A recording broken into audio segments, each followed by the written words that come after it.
amahoro iwacu.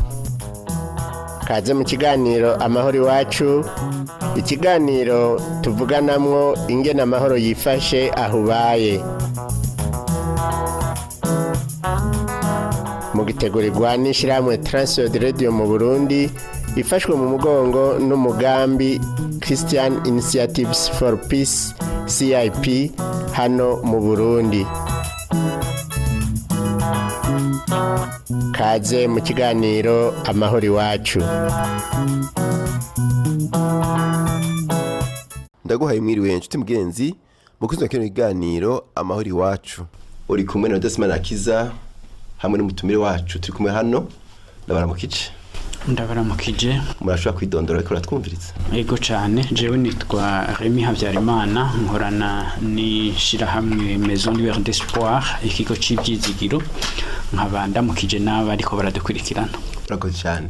N'uwo mutumire turi kumwe Remy, kandi subwa mbere aza mu kiganiro cacu, nugira ngo twonge twiyumvire ku byo tsimbataza amahoro, haba ubwa mbere mu miryango, haba mu kibano tuba turimwo, haba mu ishengo dusengeramwo, haba mu gihugu tubamwo, aho hose harakenerwa amahoro, harakenerwa ko umuntu yumva yisanze. Nuro turi kumwe uno munsi tuganire kwijambo ryerekeye guciranira imanza.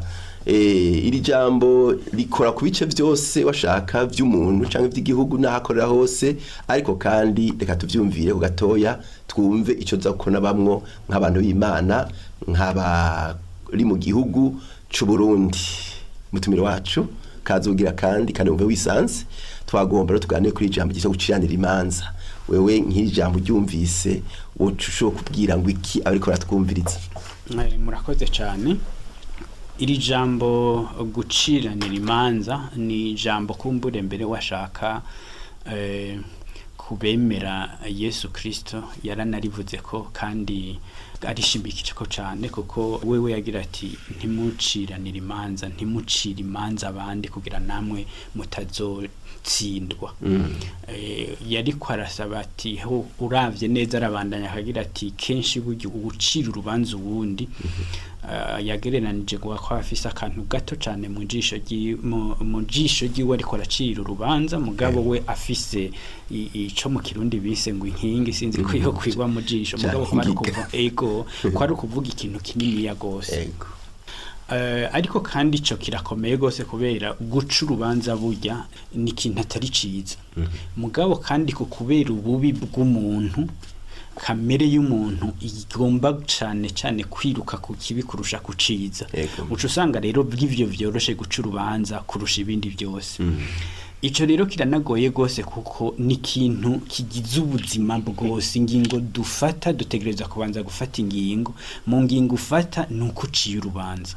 Uguciye rero guca urubanza no kuvuga hariho uwutsindishije, hari n'uwuhaye ukuri. Ikibazo rero aho bigoreye washaka sinabibi, kuko ivyo nivyo bigize ubuzima, umuntu ategereza gufata ingingo. Aho bigoreye rero bitereye ubwoba nuko mu guca urubanza kenshi hari ubwo bwoba bwuko kenshi duca imanza turavye ivyo tubona imbere yacu, tutibajije kubiri nyuma y'ivyo tubona, tutazi ibiri nyuma bitumye uwo muntu avuga gutyo, bitumye uwo muntu akora gutyo, bitumye uwo muntu yigenjeje uko yigenza. Akarorero gatoya notanga ni ikicuko abakristo benshi, kandi si abakristo gusa, n'abakozi b'Imana bavuga ijambo ry'Imana kenshi, bazi yuko Petero, umwe muri zirya ntumwa 12 za Yesu, ari umuntu w'ikigaba, umuntu yitanganiza mu makosa, umuntu avuga nabi, mbere acana bisozera nabi, yihakanye umwami wiwe gatatu gose. Hanyuma rero ugaca usanga abantu baciye bafata ibintu bibi gusa Petero yakoze, ntibabigereranye n'ibintu byiza Petero yakoze. Dufashe ku karorero ka Petero rero ni ikintu ciza gose, mugabo kandi kitwereka yuko tuba twihenda cyane. Petero yari umwe muri 12 bakuriki bari intumwa za Yesu Kristo. Mugabo kandi ugiye nkajya mu rusengero ukabaza abantu ati mbarira amazina y'abigishwa 12 ba Yesu, ni bake cyane bo bagutondekera bakabatora kuko hariho bamwe tuzi amazina yabo gusa usomye aho bakabarira ngo Yesu atora abigishwa biwe bagaca batanga amazina udasubira kumenya ngo uwo muntu mbega hari ico yishuye igihe Yesu yabaza ibibazo mbega hari ico yakoze mu bintu Yesu yaba batumye gukora cerekana yuko bagize ati kingi gikorwa gikomeye cakozwe n'uyu hari habaca bazimangana kutigera usubira kumenya inkuru zabo mugabo kandi bari intumwa za Yesu ariko Petero rero naho tubona umenga yari umunyantege nke koko yavuga kenshi agatanga inyishu zitarizo kuko ari aho yishura Yesu nawe nyine ntamworohereza yacamwera ngo mvi nyuma Satani ubona aho kubera ati ewe Petero wishuye nabi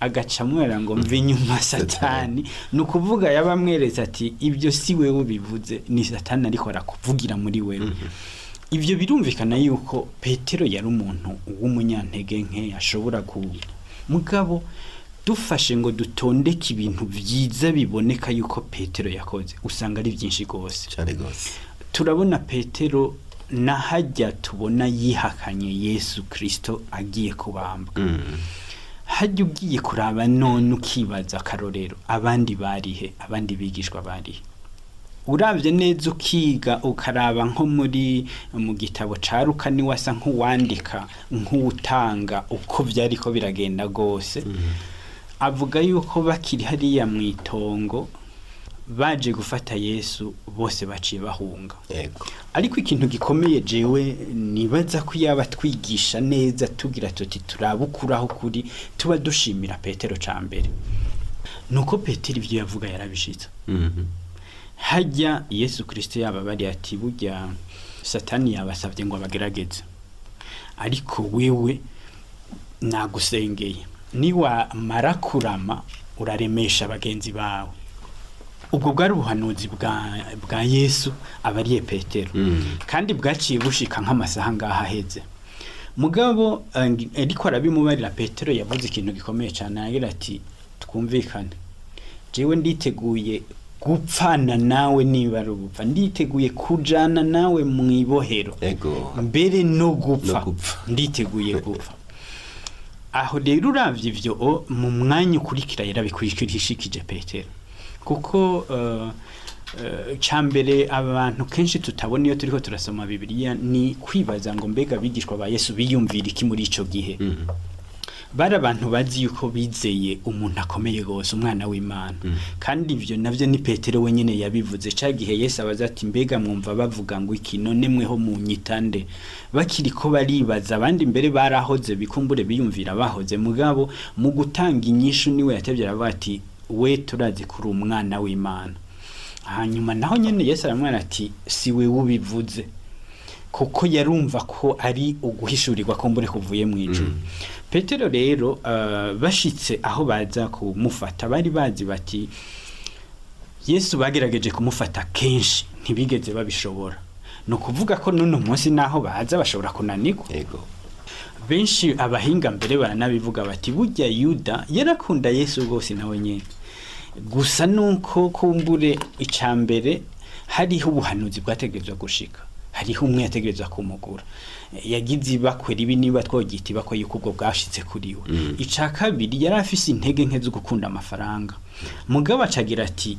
aya mafaranga bampaye n'amafaranga yoroshe kurya kuko ubu bagomba gufata ntawe bashobora bamye bamufata kuva kera mugabo yamye abaca mu myanya y'intoki n'ubu rero ndayarya ndamubahe aca bikura baca bakurikirana rero bagira bati hajya yiyahujwe nuko yababaye kubona ivyo yari yiteze atari byo byabaye ariko kandi na Petero rero abonye banje kumufata yarazi yuko nubasubira akabikura nka kumwe kwa mbere mugabo abona arabaretse baramufasha baramubosha Petero acarababara rero agira ati nuko bigenze ico kenshi naho nyene abahisiguzi batasigura nuko Petero yari yavuye mu mugambwe wabo bitabazerote n'abantu bagomba kwikura ku bukoroni bw'aba Romani ku nguvu bagwanye n'abantu rero batagenda imbokoboko bagenda bafise ikigwanisho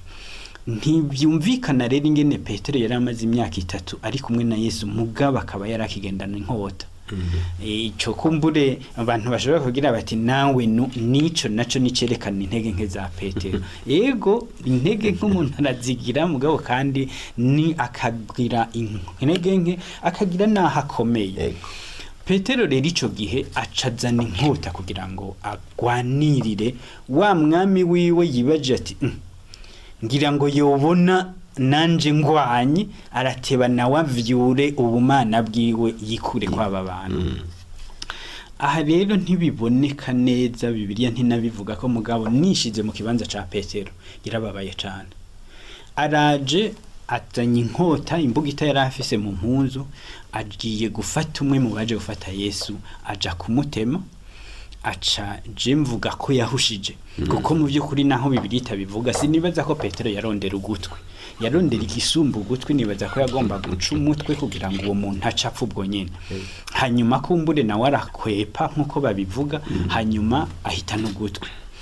Ikibabaje rero ugiye mu kibanza ca Petero ni naco gitangaza washaka ca nyuma Yesu yakoze mugaba abantu bari kumwe na Yesu ntibabone aca aratora kwa gutwi agusubiza mu kibanza cako. Ico cari gitangaza baza babona ugutwi kurakize mugabo ntibaciye bareka kumufata kuko akoze igitangaza. Ntawuzi ko muri ico gihe amaso yabo yaciye asa nkayagiye ku ruhuni nkuko babivuga ntibabone ibyo babona gusa babona ibyo biyumvira mu mutwe baca barabandanya baramufata.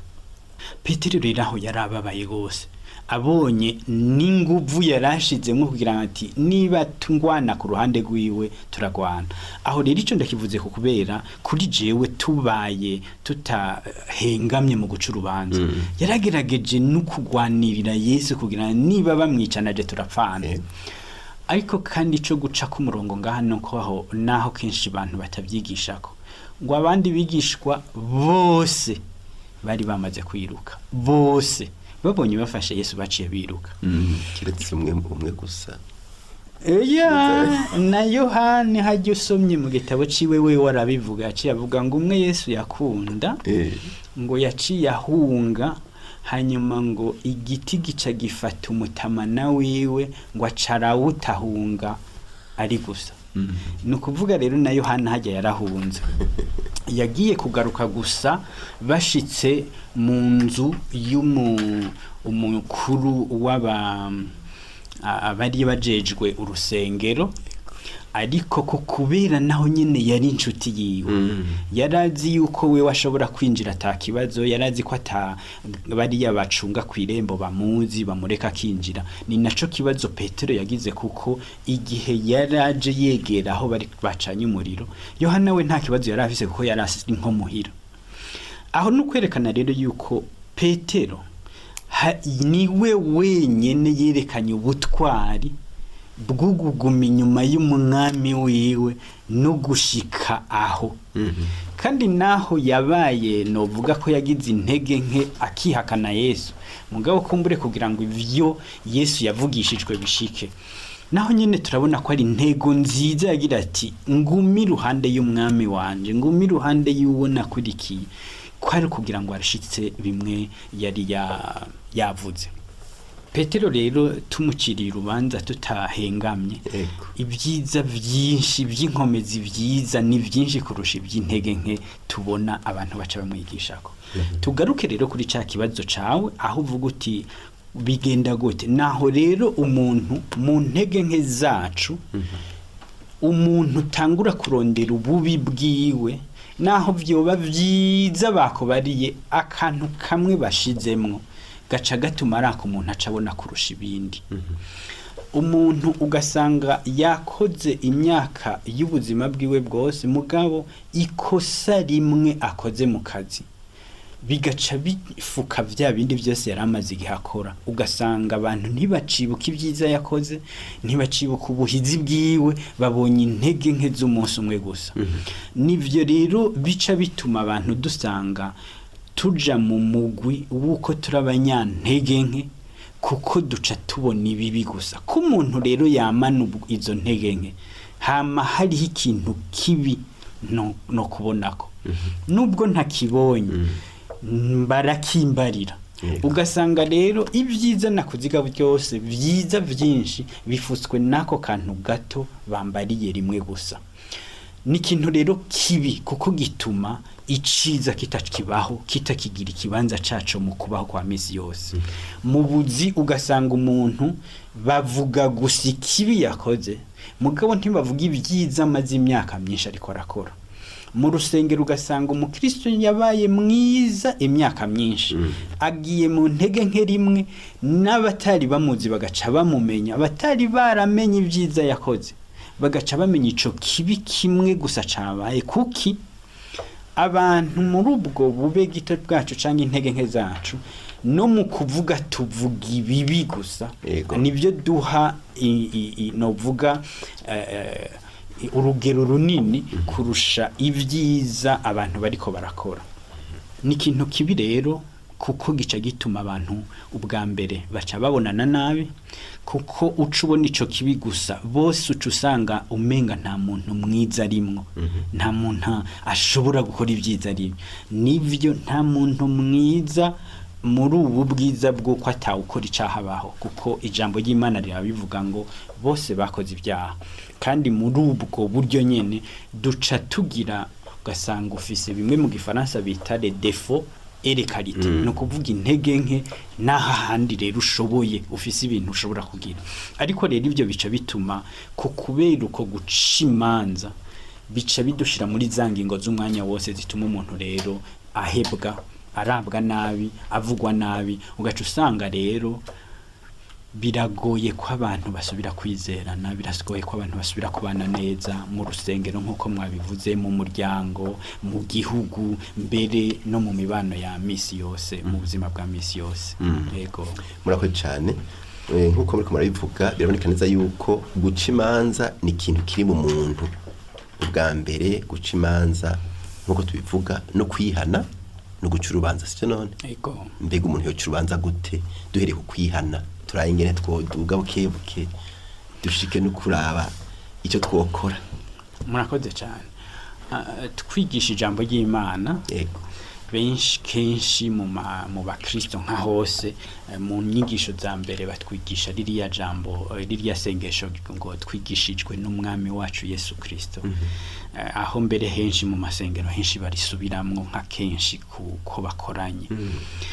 Hanyuma muri ririya sengesho rero hari ahantu hakomeye, aho umuntu ashika akavuga ati utubabarira ibyaha byacu nkuko natwe duharira ababitugiriye nabi. Aho mbere n'igihe ariko arigisha iryo sengesho yarahagarutse cyane kuko yagize ati nimutababarira namwe ntimuzobabarirwa. Wumve rero ingene bifatanye kwa guca urubanza bijanye no kubabarira, kuko ubuciriye urubanza nuba wamaze kurengana igice cyo kumubabarira. Kandi kugira ngo umubabarire canke umucira urubanza vyiza vyasaba yuko ubanza kumenya mbega ninde, ivyo vyagenze gute. Ivyo kumbura abacamanza bagira bati hariho mu gifaransa bavuga ngo les éléments atténuants, no kuvuga ibintu bituma bisigura igituma wakoze ivyo wakoze, atari uko biciye bigukura kwicaha, mugabo bigira biti ko vyavuye kuri ivyo igihano kigabanuke.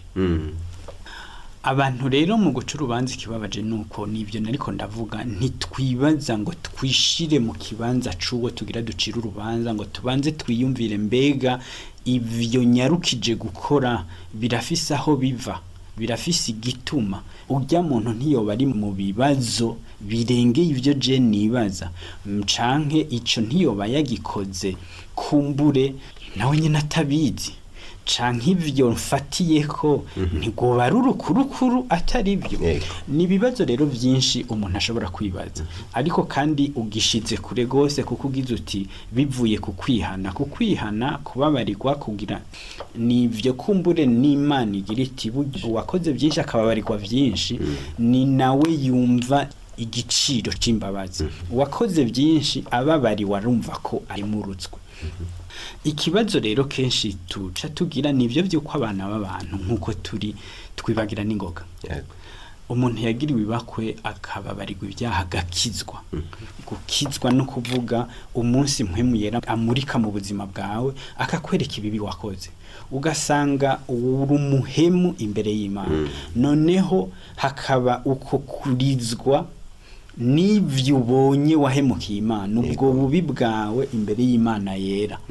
Hanyuma hagaca haba uko kuboroga urira, ukarira kuko ibi byarabaye n'iki gihe ca Petero twariko turavuga. Petero inkoko imaze kubika, hanyuma yari amaze kwihakana umwami we gatatu, Yesu ngo arahindukira kumuraba. Ahindukiye kumuraba aca aravyibuka ivyo yari yamubariye, aca arabona ko ahejeje kumenja, ngo aca avaho ariruka araturika ararira.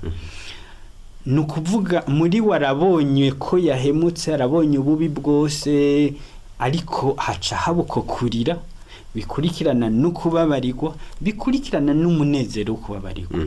Ivyo ni ibintu rero biba mu buzima bw'umuntu igihe akizwa, kuko ijambo ry'Imana rimushishiriye, hakaba uwo muco muri we, arabona ububi bwiwe, arabona ibyaha vyiwe, arabona byinshi yagiyemo, agaca asanga yarahemutse. Yego. Hakaba noneho gusaba Imana ikigongwe. Uko gusaba Imana ikigongwe araca ku kantu kwihebura, kuko yumva umenga no muhemu ku buryo adashobora kubabarirwa. Mugabe ico gikorwa ca mpwemu yera kijana no kumwemeza ko yababariwe, agasukwamwo umunezero utuma yumva kunza Imana kandi ibyaha byose byababariwe. Noneho akaja ahantu rero yumva ari mu rutwe yakijijwe. Mugabe naho rero Bibiliya yita ngo no kuvuka bwa kabiri, no kuvuga ababaye umwana akwiriye kurerwa, kwerekwa ingene azobaho ubuzima bwiwe. Rero muri uko gukura rero harabaho kugwa hasi, harabaho hashika bukeye, agaca atangura kugira ikibazo ngo mbega ndi wa wundi nyene, mbega Imana iracankunda kumwe yankunda ejo, mbega ndacababariwe nta vyaha bikindiko kumwe kwejo. Ivyo nivyerekana yuko atarigishwa ngo yumve yuko kubabarirwa vyarabaye.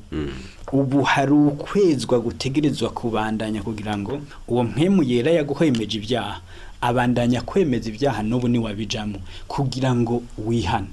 Kuko kuba warakijijwe si kuvuga ko atavyaha uzosubira gukora, urabikora mugaba aho bitandukaniye nuko ukoze icaha warakijijwe ntusubira kukironkana amahoro, utegerezwa guca wihana, uca wezwa ugasubira muri ca kibanza cawe.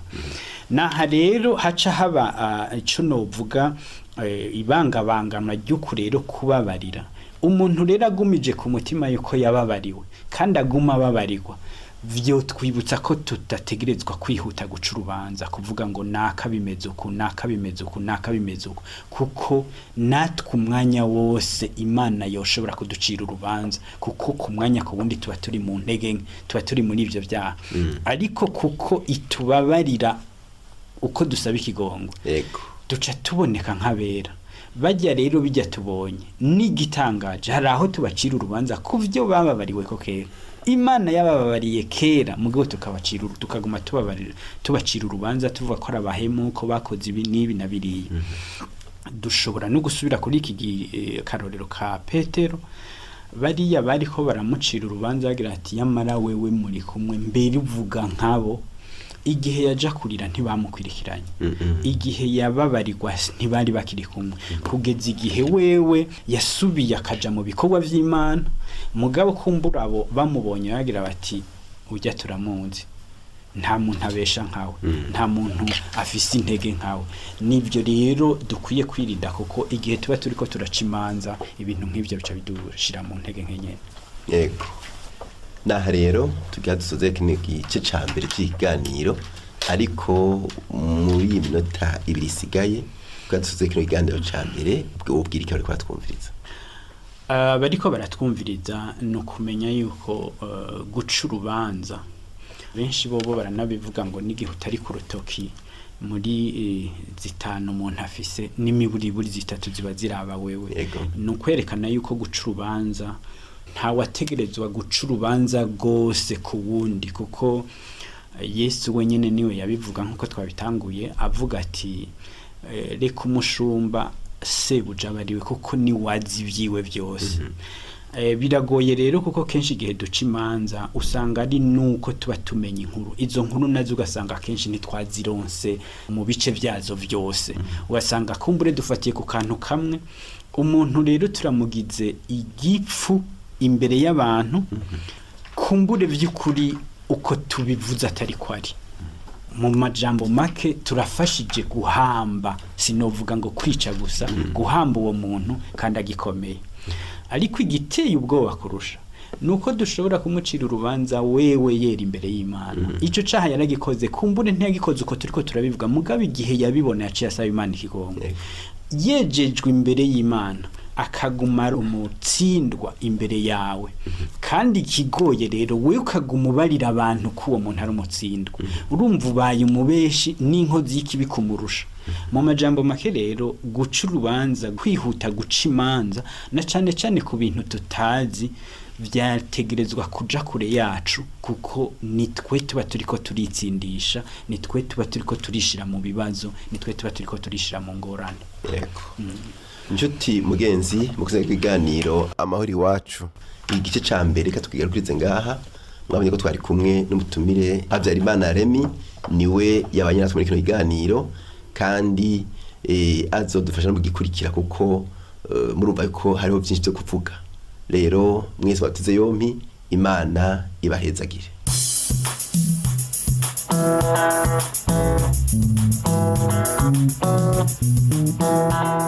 Ico cari kiganiro amahoro iwacu, mutegurirwa n'ishirahamwe Transworld Radio mu Burundi, ifashwe mu mugongo n'umugambi Christian Initiatives for Peace CIP hano mu Burundi.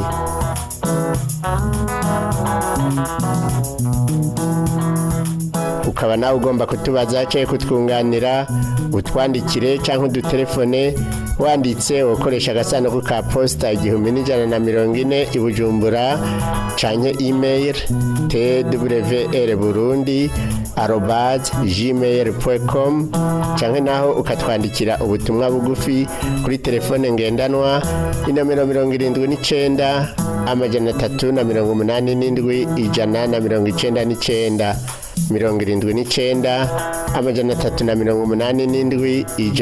387 iyo telefone urashaka no kuyitwandikirako kuri WhatsApp. Mu masaha y'akazi ushobora kudutelefona kuri telefone yo mu biro inomero 22 24 26 57. Tukaba tukwikebanuye tukwifuriza amahoro ahubaye naho ubutaha.